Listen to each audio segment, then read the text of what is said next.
gusto saludarlos este 11 de marzo en una nueva emisión de La UNAM Responde para seguir escuchando todas esas voces de quienes con su trabajo diario desde muy distintos ámbitos y disciplinas enriquecen también a nuestra universidad.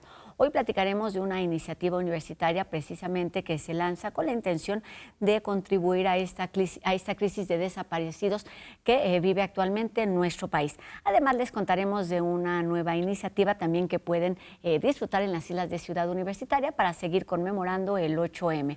En Clic Cultural escucharemos a Barry Domínguez, quien nos habla sobre su trabajo en el fotoperiodismo cultural. Quédense con nosotros, comenzamos.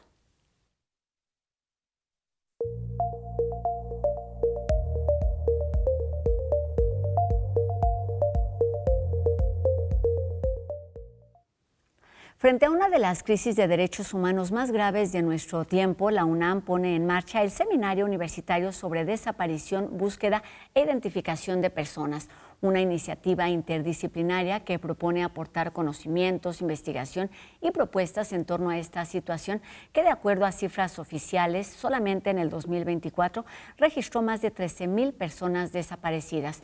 Y bueno, para hablar de este proyecto y sus objetivos, saludamos esta tarde a la doctora Karina Anzolabaere, quien es la coordinadora de este seminario y además investigadora del Instituto de Investigaciones Jurídicas de nuestra universidad. ¿Cómo estás, doctora? Bienvenida. Buenas tardes, Rosa. Muchísimas gracias por la invitación.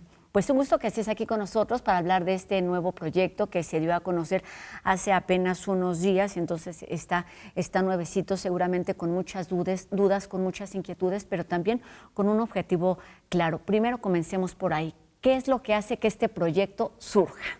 Bueno, como tú lo planteaste, el proyecto surge, el seminario, la iniciativa universitaria surge en atención, yo creo que primero y principalmente a la grave situación que vive el país en materia de desaparición de personas,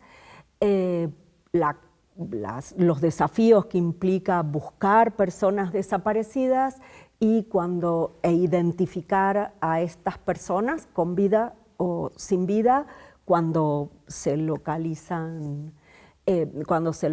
Entonces, en principio es una respuesta sensible a un problema social que es uno de los problemas más trágicos que está viviendo el país y que, según cifras oficiales, ya más de 130,000 personas están desaparecidas. Y esto lo pensamos por las familias y estamos hablando de muchísima gente afectada por esto. Entonces, este es el primer motivo, ¿no? Responder a un problema social muy, muy grave.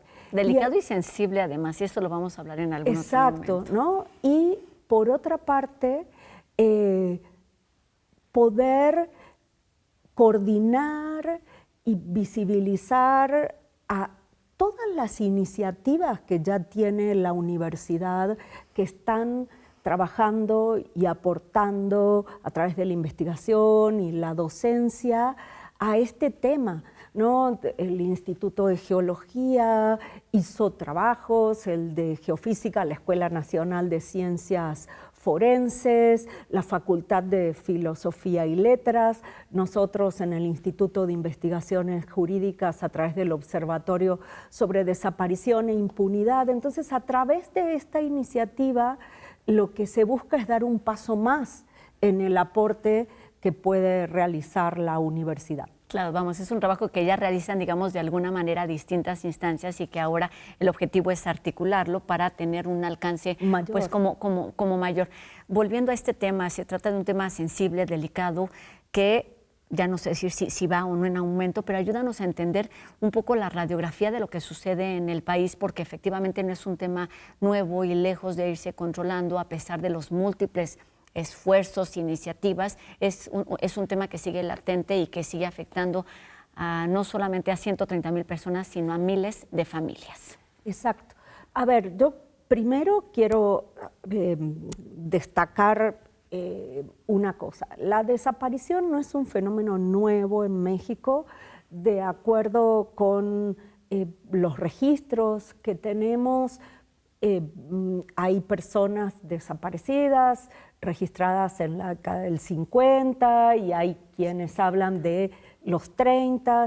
Obviamente la época de la denominada Guerra Sucia en México, donde hubo acciones estatales, ¿no? Represión estatal a la izquierda armada socialista, es un momento donde se incrementan, observamos un aumento de las desapariciones, pero claramente estas cifras, estos números de los que hablamos anteriormente, se disparan a partir de 2006, después de la denominada guerra contra el narcotráfico. Y de estas más de 130.000 personas, aproximadamente el 95% ocurre después de 2006. Entonces, lo que tenemos es que, primera cuestión, es que cuando hablamos de desapariciones en México, hablamos de desapariciones que ocurrieron en diferentes momentos en el tiempo.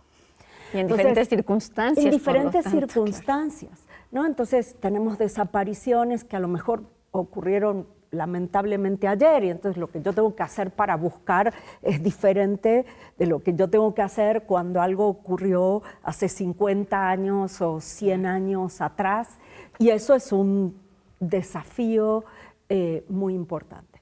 Por otra parte, lo que ya sabemos es que las desapariciones, que esta cantidad, estos más de 100.000 desapariciones que tenemos en el país, son una expresión de diferentes tipos de violencia, no responden a un solo tipo de violencia, sino que es la estrategia de desaparecer a una persona responde a muchas motivaciones y a diferentes tipos de violencia. Desde la violencia de agentes estatales, ¿no? Que por supuesto, y esto le llamamos desaparición forzada, pero también puede haber violencia de particulares, que lo que es muy conocido es las desapariciones también cometidas por grupos criminales, ¿no? Las personas migrantes o muchos jóvenes son víctimas de esto, pero también redes de trata de personas, también violencia de género a nivel doméstico, donde no sabemos qué pasó con la persona, e incluso en nuestros registros tenemos personas que a lo mejor se perdieron y no sabemos qué pasó. Entonces, lo que yo quiero destacar es que cuando hoy hablamos de desaparición en México y hablamos de estas cifras, no hablamos de una sola cosa. Claro. Hablamos de violencia, por supuesto, y también hablamos de una responsabilidad, porque cuando una persona desaparece, hay una responsabilidad estatal de buscar y de dar una respuesta, ¿no? Cuéntanos justo eso, entendiendo que se trata de un problema tan complejo con múltiples aristas, dependiendo incluso de lo que ya nos decías, el momento en el que estas personas han sido desaparecidas. ¿Qué es lo que unifica el trabajo de este seminario? Es decir, entendiendo todas estas realidades y además respetando, por supuesto, las características de cada situación, ¿qué es lo que unifica el trabajo que propone este seminario? Primero, yo creo que unifican dos cosas. La primera es que, como yo planteé, cuando el problema es tan complejo, una sola mirada no puede resolverlo. Y en este sentido necesitamos experiencia forense, experiencia jurídica, experiencia de ciencias sociales, experiencia psicológica para trabajar con el trauma que produce esto y los efectos a largo plazo, experiencia para ver si podemos identificar los riesgos y poder prevenir para que no siga pasando, ¿no? Entonces, yo creo que podríamos decir que ante la complejidad del problema, un solo tipo de conocimiento no es suficiente. Y yo creo que el otro aspecto es que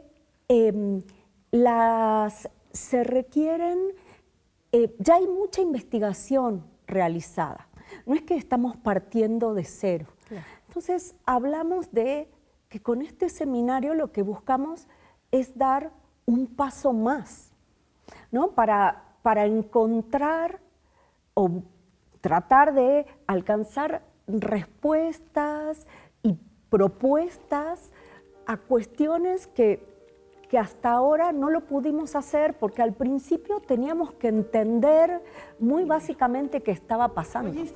Y ahora ya tenemos cierto conocimiento previo y a partir de ahí podemos dar varios pasos. Y una cosa más que yo quiero destacar es que en el tema de desapariciones, obviamente el conocimiento científico, académico, es muy relevante y sus aportes son relevantes, pero también hay otros saberes desarrollados en el trabajo. Las familias son quienes probablemente más saben de sus casos, se han convertido en expertas buscadoras, en expertas jurídicas por la propia situación que han tenido que vivir. Entonces, también este seminario quiere aportar haciendo comunidad, entendiendo esto como una colaboración entre las diferentes áreas de la universidad, pero también con las personas que están trabajando y que están en el día a día buscando a sus familiares o trabajando en instituciones y que también tienen un conocimiento fundamental. Cuéntanos sobre esto. ¿Cuál es el alcance que puede tener un seminario de este tipo con estas intenciones, partiendo, por supuesto, del pie que tienen anclado en el conocimiento y en la investigación, formando parte de una universidad como la nuestra, pero entendiendo que el problema de las desapariciones pues está mucho más allá fuera de nuestro territorio, es decir, cómo se vincula con otras instituciones, con esas familias, cuáles son, no sé, algunos ejes de trabajo o intereses que tienen para lograr este puente. Sí, a nosotros nos gusta decir que no somos los primeros que estamos trabajando, ni somos los únicos, y probablemente no vamos a ser los últimos, y entonces que esto se trata de sumar esfuerzos y de sumar saberes en el sentido como posición ética y como posición epistemológica, ¿no? En el seminario. Y en este sentido nuestras 3 líneas de trabajo principales son, bueno, la investigación, ¿no?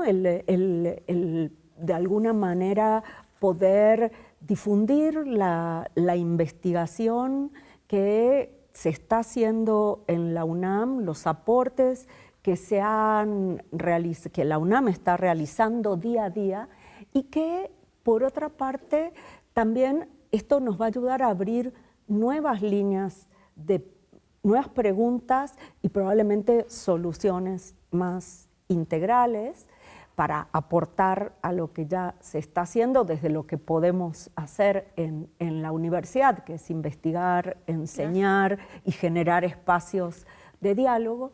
La segunda es la formación y la docencia. Nuestros estudiantes están involucrados, la comunidad universitaria no es ajena a esto, lamentablemente hay estudiantes desaparecidos en la comunidad universitaria, hay grupos de estudiantes que están colaborando con la búsqueda y hay estudiantes que están haciendo del problema de la desaparición un tema de investigación, entonces queremos fortalecer esas capacidades de investigación, también la colaboración en formación con instituciones oficiales y no oficiales. Y la tercer línea de trabajo es la vinculación, ¿no? Con familiares, con organizaciones de la sociedad civil, con autoridades, con otras universidades, tanto en el país como en el mundo, porque algo que es importante señalar es que, claro, para nosotros el problema de la desaparición es una tragedia que nos toca de cerca, pero México no es el único país que la sufre. Entonces, lamentablemente es un problema que se vive en muchos otros países y entonces también este diálogo, esta vinculación adentro y fuera de la UNAM y adentro y fuera de México es una manera de poder hacer aportes más precisos y a veces quizás nosotros decimos, no avanzar rápido, pero a avanzar con paso firme, ¿no? Claro.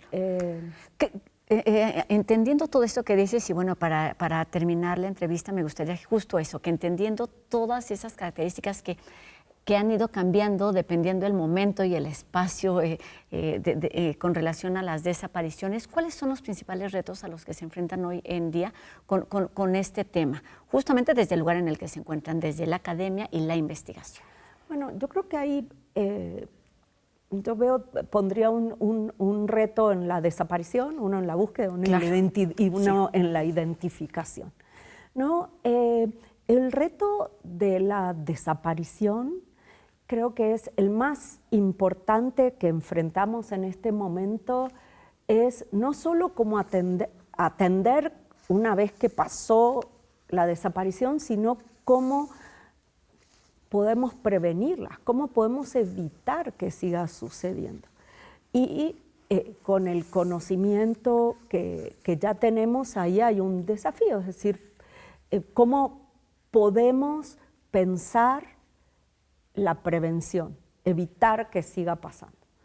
En términos de búsqueda, creo que el principal desafío, y ahí la Escuela de Ciencias Forenses y los institutos GEO son claves, es cómo generar herramientas y poner el conocimiento experto para acompañar la búsqueda y las demandas de las familias. Por ejemplo, la Escuela de Ciencia Forense está en este momento haciendo una capacitación con familiares de personas desaparecidas que están buscando en la Ciudad de México para que tengan mejores herramientas cuando van a hacer sus búsquedas, y lo están haciendo en conjunto con la Fiscalía de la Ciudad de México, ¿no? Claro. Yo participé en un seminario sobre, por ejemplo, odontología forense. Claro, y hay que aprender muchísimo. Nos queda mucho por platicar, pero ayúdanos a hablar de este último reto que tenía que ver con la vinculación. Vinculación. Y la vinculación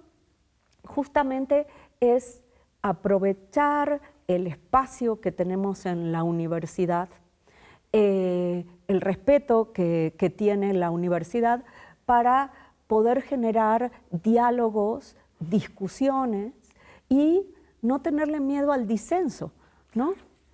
Podemos disentir, pero claro, tenemos que mirar el problema a la cara, y es a partir de la discusión y del disenso donde vamos a poder llegar. Y qué mejor hacerlo de esta manera, con esta mirada interdisciplinaria, donde se aportan no solamente más preguntas, sino también más conocimientos para entender y para atender esta problemática de derechos humanos, de desapariciones en nuestro país. Así es que seguramente platicaremos mucho más sobre este tema, ya que vayan avanzando también en sus investigaciones y también pues en sus resultados. Doctora Karina Anzolabaere, coordinadora de este Seminario Universitario sobre Desaparición, Búsqueda e Identidad, SUDEBúsqueda.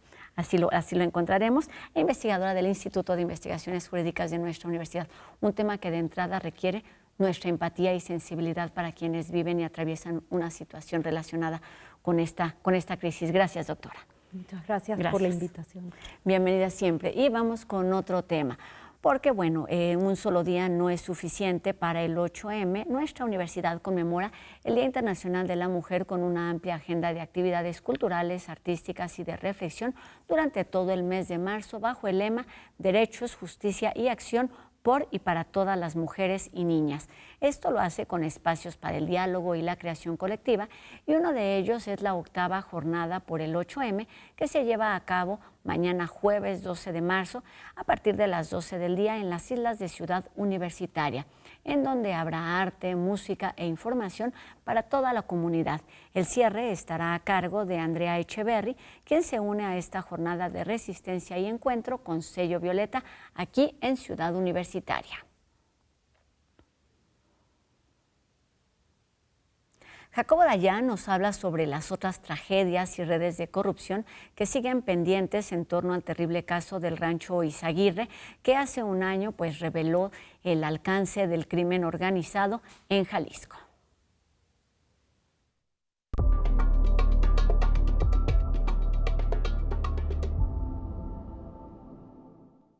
¿Qué tal? Estamos cumpliendo un año del hallazgo del horror en el Rancho Izaguirre en Teuchitlán, Jalisco. De nuevo, lo que abunda es opacidad e impunidad. ¿Qué ocurrió exactamente ahí? Seguimos sin saberlo.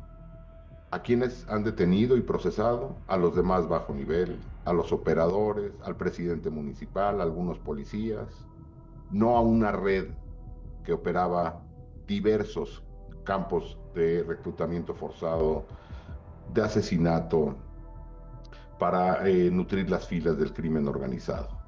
Los familiares de personas desaparecidas continúan esperando saber el destino de sus familiares, una vez que incluso han identificado entre las prendas y objetos que se encontraron en el Rancho Izaguirre objetos de sus familiares. Ni verdad, ni justicia, ni búsqueda, ni identificación, y claro, mucho menos garantías de no repetición.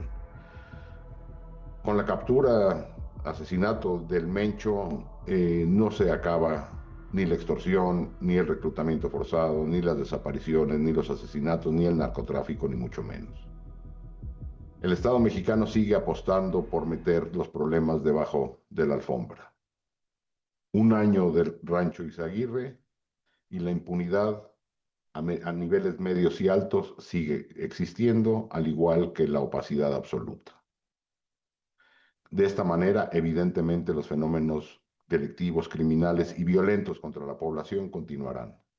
No podemos olvidar lo ocurrido en el Rancho Izaguirre. Muchas gracias.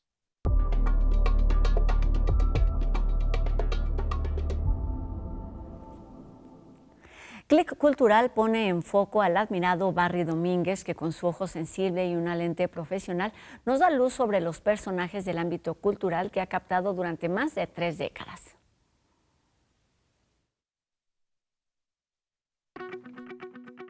Hola, ¿qué tal? Soy Barry Domínguez, fotógrafo de difusión cultural de la UNAM. Este año cumplo 30 años de estar en difusión cultural. Mi otro hogar es la universidad y pues estoy feliz porque me dieron la llave de mi felicidad, la llave de la cultura, de los retratos, que es el fuerte que me ha llevado a diferentes partes del mundo, que ni siquiera yo me imaginaba llegar a exponer en París, digamos, en Francia. Gracias a mis retratos y gracias al tiempo que llevo registrando. En Buenos Aires me fui a exponer fotografías del estudio de Carlos Fuentes. Lo importante de ese material fue que Silvia Lemus me dejó entrar a su casa, al estudio, y me dijo que se me interesaba hacer fotos del estudio a 40 días de haber muerto. No habían hecho nada, todo estaba intacto. Me pasé horas ahí levantando imágenes y esas fueron las que expuse en Buenos Aires, Argentina.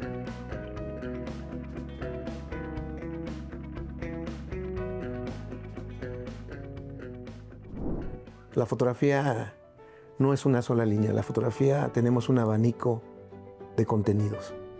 La fotografía es arquitectura, la vida cotidiana, el retrato, la cultura. Y en la cultura, danza, música, teatro, o sea, es un abanico de temas que uno como fotógrafo tiene y que puede hacer.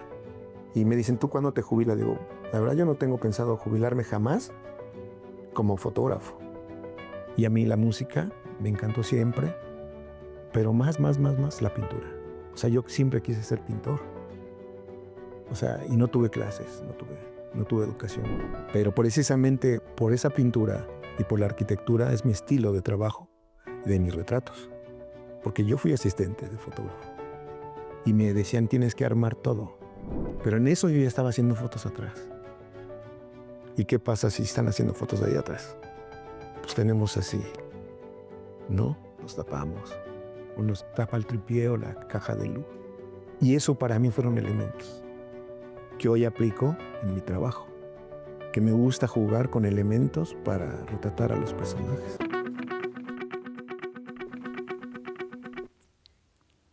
Un universo de personajes y actividades culturales que han llegado a nosotros gracias a la lente de Barry Domínguez. Y así terminamos nuestro programa de hoy, agradeciendo a Daniela Vite su participación en la interpretación de lengua de señas mexicana y recordándoles a todos ustedes que podemos estar en contacto a través de nuestras redes sociales. Ustedes ya las conocen y aparecen en este momento en nuestras pantallas. Y nos encontramos aquí mañana, 2:30 de la tarde, por supuesto, en TV UNAM. Adiós.